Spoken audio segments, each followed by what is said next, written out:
Selamat pagi semuanya. Ini masih sangat pagi karena baru jam berapa? Hah?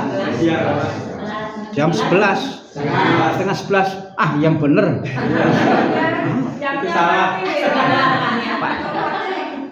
Baru jam 7 seperempat. Pak Babinsa jam berapa itu? Ya. Saya bersyukur karena di luar tadi meskipun suasananya santai, tetapi ternyata juga bisa mengangkat hal-hal penting. Itu yang membuat saya merasa, wah itu mau saya bawa di dalam khotbah. Tadi kita berbicara mengenai bantuan yang diberikan oleh pemerintah kepada rakyat, terutama yang miskin. Saya bersyukur karena ternyata kita juga punya kejelian untuk melihat bagaimana prakteknya.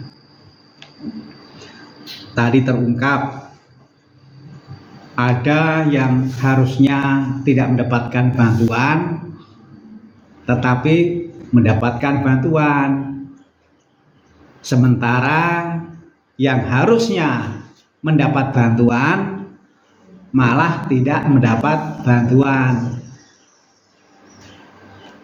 Kalau kita melihat lebih luas, ternyata yang seperti ini ada di mana-mana. Itu berarti penyaluran bantuan itu ternyata tidak tepat sasaran. Ini menjadi bahan. Lalu apa yang bisa dilakukan? Kita nggak tahu, nggak tepat sasarannya itu disengaja. Kalau disengaja berarti itu ada praktek kong kali kong, pilih kasih, atau karena ketidaktahuan. Tapi faktanya adalah ada bantuan yang tidak tepat sasaran. Saya tadi juga mendengar kalau ada pertemuan-pertemuan untuk memajukan desa, tidak sedikit usul-usul yang menurut kita bagus, tapi kok kurang didengarkan. Saya merenung, menyampaikan usul yang bagus itu tidak mudah. Maka syukur kalau ada yang bisa menyampaikan usul yang bagus. Hanya kadang prihatin bahwa usul yang bagus itu kadang nggak didengarkan. Mengapa? Karena yang harusnya mendengarkan mungkin karena benci, mungkin karena pilih kasih, mungkin karena kurang bijaksana. Maka sebagus apapun usulnya nggak didengarkan. Padahal jelas-jelas usul itu untuk kemajuan masyarakat. Ini juga mau kita renungkan sebagai bahan. Lalu apa yang bisa dibuat? Kalau kebijaksanaan dari orang yang punya pengaruh terhadap masyarakat kok seperti itu, berarti untuk bijaksana betul orang masih perlu dibantu. Mungkin masih ada contoh-contoh lain, mungkin masih ada hal-hal lain yang bisa kita ungkap. Ternyata di tingkat bawah ada banyak hal yang memang perlu dibantu. Dibantu bagaimana caranya supaya aliran bantuan pemerintah bisa tepat sasaran, supaya yang punya peran di dalam menyalurkan itu sungguh-sungguh bijaksana, supaya yang mengurus masyarakat juga bijaksana di dalam menanggapi usulan-usulan yang bagus, supaya sungguh-sungguh berdasarkan kepentingan bersama dan bukan tertentu. Ini baru sebagian persoalan masalah sosial yang ada di bawah. Lalu kemudian kita juga bisa melihat yang lain. Jadi di bawah itu ternyata persoalan banyak. Di bawah itu juga tidak sedikit orang yang betul-betul tidak tahu harus bagaimana dalam hal memilih sekolah. Memilih sekolah kalau zaman dulu mungkin gampang, zaman dulu. Tapi memilih sekolah di zaman sekarang tidak mudah. Kadang-kadang kita sedih melihat ada orang yang bisa masuk sekolahnya, tetapi lanjutannya nggak bisa. Berarti apa? Berarti memang memilih sekolah itu harus menimbang betul. Jangan hanya bisa masuknya, tapi kelanjutannya nggak bisa. Ada banyak hal yang harus dilihat di dalam hal menentukan mau melanjutkan ke sekolah mana. Itu kan dipengaruhi banyak hal. Pertama, dipengaruhi juga oleh kemampuan membiayai. Sekolah itu kan kalau kita bicara biaya bukan hanya soal uang sekolahnya, uang hidup sehari-harinya kalau dia kos. Lalu pergaulannya, kalau di sekolah itu isinya orang-orang kaya, itu kan berbeda dengan kalau isinya orang-orang sederhana. Ada banyak hal yang harus dilihat. Dan ini juga tantangan bagaimana anak itu kalau memilih sekolah juga betul-betul menimbang secara bijaksana. Tapi sampai sekarang kan nggak semua tuh bisa. Betul nggak? Nggak semua bisa. Memilih sekolah di zaman sekarang berbeda dengan zaman dulu. Kalau zaman dulu memilih sekolah itu boleh dibilang lebih mudah. Kalau sekarang memilih sekolah itu lebih sulit. Karena banyak hal yang harus dipertimbangkan dan jangan sampai hanya wong saya pengennya ke sana, wong anak saya pengennya ke sana, nanti dulu. Banyak hal yang harus dilihat. Dan gak semua orang itu mampu untuk seperti itu. Gak semua orang tua mampu menimbang dengan baik. Gak semua anak mampu menimbang baik untuk memilih sekolah mana yang saya pilih untuk melanjutkan. Entah itu SMA, entah itu perguruan tinggi. Karena makin tinggi sekolahnya makin banyak. Seperti Pak Nemo, makin gede makanya makin banyak. Jogetnya juga makin banyak. Tapi hari ini kok sepi Pak? Musiknya nggak dibawa? Ibu-ibu sudah masak, mati tanpa musik nanti. Aduh. Ya nggak apa-apa. Itu soal pendidikan. Lalu kemudian soal berkeluarga. Berkeluarga di zaman dulu dan di zaman sekarang tentu beda. Paling tidak masa yang dihadapi berbeda. Berkeluarga di zaman sekarang itu banyak masalahnya dan juga tidak sedikit yang memang berat-berat masalahnya. Maka kalau orang mau berkeluarga memang harus menimbang baik-baik. Jangan hanya bisa berkeluarga lalu di tengah jalan berhenti. Nggak siap, nggak sanggup melanjutkan. Maka memang ini juga penting bagaimana menimbang baik-baik, menimbang secara matang kalau mau berkeluarga dan juga kalau sudah berkeluarga. Tidak sedikit sekarang ini orang yang sudah berkeluarga di tengah jalan ada masalah lalu dia nggak mampu dan ini ujian, ini tantangan. Kalau kita memang tidak mampu, memang harus berani minta tolong. Tapi sekarang ini seberapa sih orang yang ketika berkeluarga di tengah jalan ada masalah lalu mau berkonsultasi minta tolong? Susah kan ditemukan? Dan lain sebagainya. Saya hanya mengatakan bahwa ternyata di bawah kalau bicara soal masalah sosial, persoalan ada begitu banyak.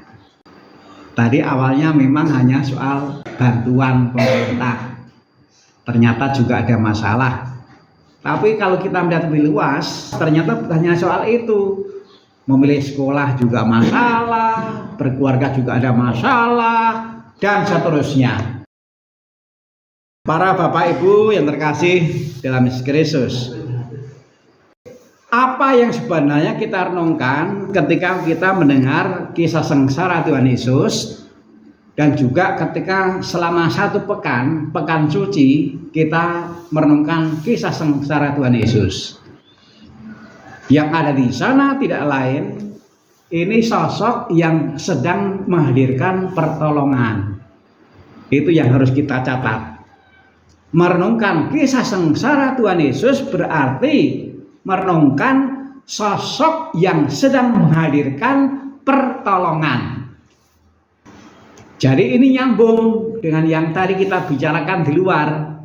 Oh, ternyata di bawah itu masih perlu pertolongan supaya bantuan tepat sasaran, supaya petugas negara di tingkat bawah mendengarkan masukan, supaya memilih sekolah baik orang tua maupun anaknya matang, agar jangan hanya bisa memilih dan masuk tapi nggak bisa melanjutkan.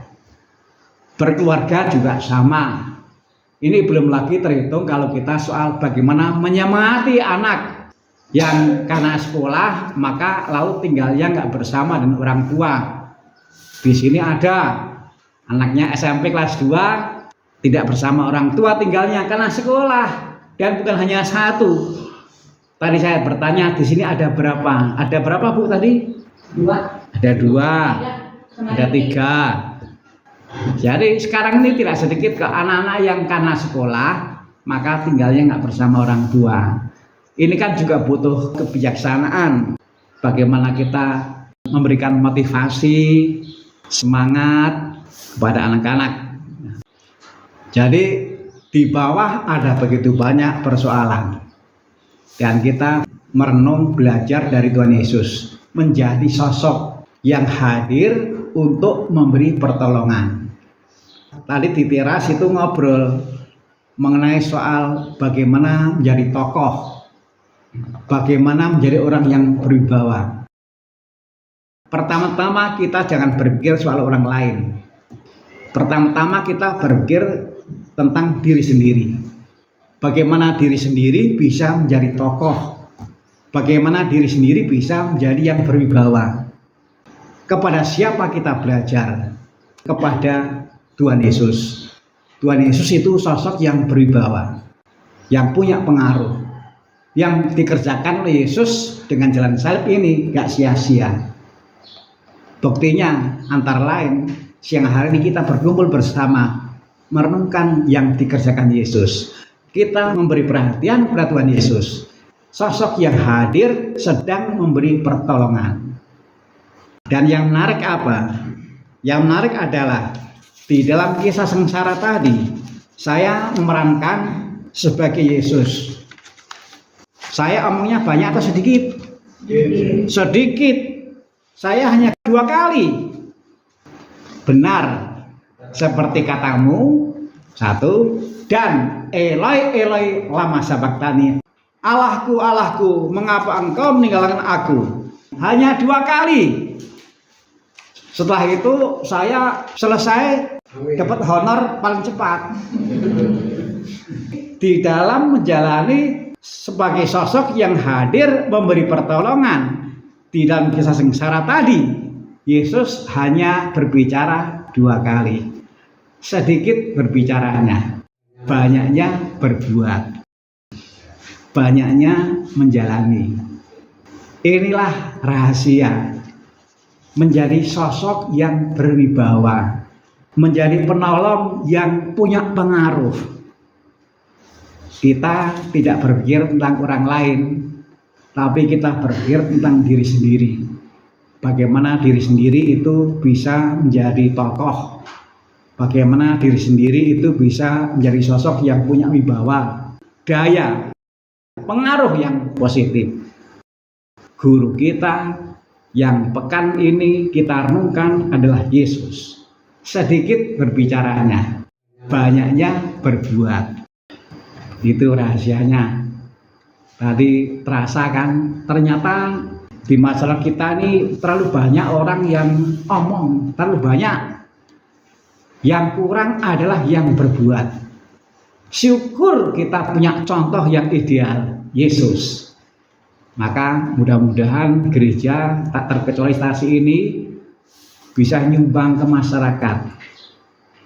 Orang-orang yang bicaranya sedikit tapi berbuatnya banyak. Dan kalau itu ditekuni, tidak mustahil lalu itu nanti akan melahirkan tokoh-tokoh yang memang punya wibawa, yang memang didengar. Karena apa? Sedikit berbicara, banyak berbuat. Tuhan memberkati. Pangeran nyarengan aranjen, mugi para wargi diberkahi Gusti Allah Nu Magawasa, Rama sareng Putra sareng Roh Suci. Mangga arangkat misa parantos tutas.